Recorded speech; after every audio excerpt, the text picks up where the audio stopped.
Hello, my friend. Good evening, and welcome back to Mulenge Speaks project or series.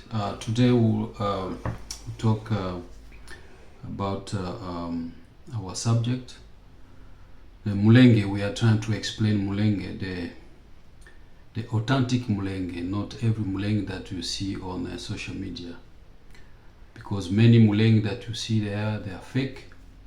And so what we have been doing from the beginning is to explain what is Mulenge and who are the people that are spreading lies and deception around the world about this concept, about this name. And as long as the Banyarwanda will continue to lie and deceive people, the Congolese, the indigenous Congolese of origin, namely the Bafulero, the Bavira, the Babembe, the Barega, the Banyindu, even the Bashi, will continue also to debunk those lies and expose them, because we lived with them, our great-great-father, our father lived them with them, and we know them. So we are African, we still have families everywhere in Africa, we know how tradition works. We know who is who, and so don't let them lie to you, don't let them deceive you. And so we have been exposing those lies, and then today we'll continue where we left last time. Last time we said that we explained to you, we showed you the two constitutions, the Constitution of 1964 and the Constitution of 2011, where two articles explain who is the Congolese of origin, and they plainly show or describe two elements that make a Congolese national a Congolese of origin. We have here the territory, which means the state or the kingdom that was part of the territory or the area that the explorer Henri Morton Stanley conquered or bought from the indigenous tribe leaders. And also the people. The people, when you see the people in those constitutions, means the tribes. It does not mean individual, they mean the people. Because in those times, pre-colonial time, people were identified as tribe. And so they don't have those two elements, so they cannot claim that right to be identified or to be called as indigenous Congolese or Congolese of origin. And so what they do from the beginning, when they entered the Congo Free State, when they entered that state, they looked for private land. They wanted it to become, at all costs, to become indigenous people. Then we passed from the Congo Free State to Belgium Congo. They wanted to become indigenous people. And from the Belgium Congo to the Congo Leopoldville, they still wanted to become indigenous people. But in all those three instances, they failed. But to this day, they still want to be identified as Congolese of origin by having their own land, and they are calling themselves a tribe. And so we hear here and there they call themselves Tutsi Congolese. That's foolishness, because Tutsi Congolese does not exist. What exists is Banyarwanda, because we know there is only one tribe that is called Banyarwanda. And the tribe is composed of clans. And clans are families. And from families we have individuals. But let me explain by asking you three questions. The first question is, let's go back to Rwanda. Do we have, or have you ever heard that there are people called Tutsi tribe in Rwanda? or Tutsi tribe in Burundi. If you have heard or you have read somewhere that in Rwanda there exists a people that is called Tutsi tribe in Rwanda or Tutsi tribe in Burundi, if there is no answer, if your answer, you who is listening to me, if in Rwanda there is no such Tutsi tribe in Rwanda, why do you think that the DRC should be imposed the concept of tribe of Tutsi Congolese?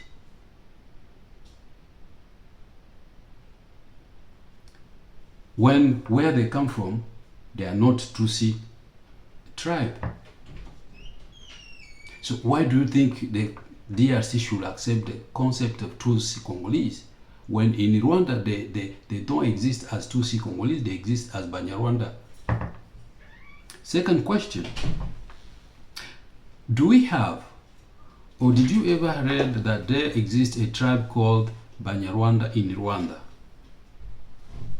If your answer is yes, how many tribes do we have in Rwanda?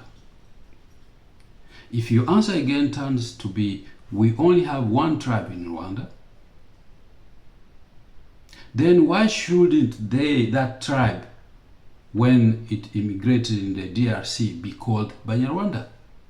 If we only have one tribe called Banyarwanda in Rwanda, and from the expose that we have been presenting to you, if that tribe, the population that are called by that tribe, cross into the DRC, why shouldn't be called Banyarwanda in the DRC? Why should the international community impose a different tribe, a different name into the DRC, and particularly to the people, to the indigenous people in the Eastern Congo? Question number 3. I tried to go through the constitution of Rwanda, the constitution of 1961, the transitional constitution for 1961, the constitution of 1962, the constitution of 1967, the constitution of 1999, and the recent constitution of 2003, which was signed by President Paul Kagame. The constitution does not mention anywhere, any of those constitutions does not mention the term Hutu or the term Tutsi. The term that they mention is the term Banyarwanda, and the language that they use is Kinyarwanda. And for example, Article 5 of that Constitution of May 26, 2003 states that Article 5 says the national language is Ikinyarwanda. And Article 7 reads this. It reads, every person has a right to nationality. Dual nationality is permitted. No person may be deprived of Rwandan nationality of origin. No person shall be arbitrarily deprived of his or her nationality or of the right to change nationality. Rwandans or their descendants who were deprived of their nationality between the 1st November 1959 and 31st December 1994 by reason of acquisition of foreign nationalities automatically require Rwanda nationality if they return to settle in Rwanda. All persons originating from Rwanda and their descendants shall, upon their request, be entitled to Rwanda nationality. So what this Article 7 of the 2003 Constitution of Rwanda is saying that wherever the Banyarwanda may be, wherever they may be located around the world on the globe, they are identified as Banyarwanda.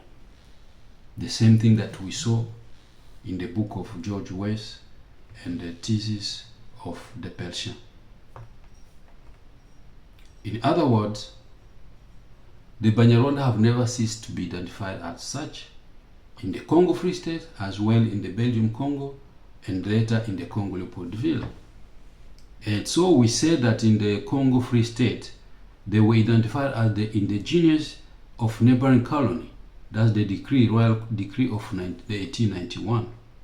In the Belgium Congo, they were identified as Banyarwanda or Rwanda. For example, if we read page 149 of the book of George West, it says, "Yet badly settled, these pastoralists, Banyarwanda, threatened to dominate the Congolese people and tried to remove them from European influence. It is only from the 1930s the territory of Mwenga, Fizi, and Uvira rejected them for a long time and pushed them back and away every time they manifested the desire to settle in one area." Excuse me. It is only in the 50s that the colonial authority permitted them, together with different tribal Congolese, to settle in the village of Bijombo and Musonja. This is page 149 of George West's book. And we saw that they are selling to you this false claim or idea that they are the first settler in this region, in this village, which are located at the occidental border of the Sheffield of the Bavira, or the chieftaincy of the Bavira. But we saw that already here, the indigenous people, the Bavira, the Bafulero, were always chasing them, were always rejecting them, because they did not want to receive them. They didn't want them to settle at one place. So, and we saw that George West and the Persian, they have been consistent in their studies, that the Banyarwanda were always on the move, because at that time during the Belgium Congo, they were semi-nomadic people. They always moved in search of green pastures. So in 1954, West still called them the Rwanda. In 1974, the Persian still called them the Rwanda. And so we have to determine, you and me, if we have to continue to let the lies influence our judgment, because the Banyarwanda at this time, until this time, I mean until the independence of Congo Leopoldville, to the time the Persian came to study the territory of the Bafuliru in 1974, they were still being identified as Banyarwanda or Rwanda. They were never identified as Tutsi Congolese, they were never identified as Tutsi tribe, but they are always identified as Banyarwanda because they belong to one tribe which came from Rwanda. And we saw their constitution. The constitution in Rwanda still identify any person who is from Rwanda, wherever he is or she is always identified as Munyarwanda, and they are welcome to go back to Rwanda, and they will remain Banyarwanda. But that does not mean that they cannot live anywhere. They can live in Congo, they can live in America, in Canada, everywhere they can live, but they cannot be shy, or they cannot despise their identity. And so I'll finish here for today. But before I leave, I want to read to you two statements. One is just a reminder that between the Congo Free State and the Belgium Congo, since they did not come with any king in the western part of Rwanda or the eastern part of the DRC today, but we know on the other hand that 5 kings, they were still subject of 5 kings in Rwanda. First, they were subject of King Rwabugiri. Second, they were subject of the short-lived King Mibambwe IV Rudahigwa. Then they were subject of Yuhi V Musinga, who was deposed in 1931 by the Belgium, and he ran to Congo. And fourth, they were still subject of Mutara III Rudahigwa, who reigned between 1931 to 1959 under the Belgium administrative rule. And then they were still subject of King Kigeli V Ndahindurwa. So in the next clip, we will explain what's the role of the king. Do subject of the king, when they're outside of the boundary of the territory, do they lose the title of being subject? And also, during that period through which they lived in the free state, the Belgium Congo, did they lose their nationality?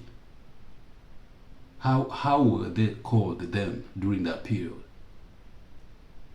Because we know from 1923, when the Belgium formally accepted to administer the Mandate territory. I repeat, in 1923, when the Belgium formally accepted to administer the Mandate territory, which is here Rwanda, Urundi, on behalf of the League of Nations. So the Rwanda Urundi was not a colony of the Belgium, but it was a mandate. The Rwanda Urundi was different from the Belgium Congo, because the people that were living in the Belgium Congo, the Congolese at that moment, were called Congolese of colonial status, or les Belges de statut colonial in French. So we will explain those two subjects. That the Banyarwanda in Congo were subject of the Mwami of Rwanda. At the same time, while the Congo was administrating the Rwanda Urundi under the title of Mandate B of the League of Nations, which became later the United Nations, this Rwanda Urundi had a nationality, and its population, whether inside the Rwanda Urundi or outside the Rwanda Urundi, were not Congolese. They were called then ressortissants du Rwanda Urundi. And we'll explain that with proof from the United States, from the United Nations, and from Belgium. We'll explain those three documents to show you that the Banyarwanda today, when they are claiming to have land or to have access to land, they're just violating the tradition and customary right and the laws of the DRC. And that the indigenous people are not ready to accept that, because it is a violation, and they cannot accept anyone to impose them to live or to distort the history of Africa. And so I finish, and I wish you good night, and I hope that you continue to read the description, and then also share, and don't forget to subscribe to our channel.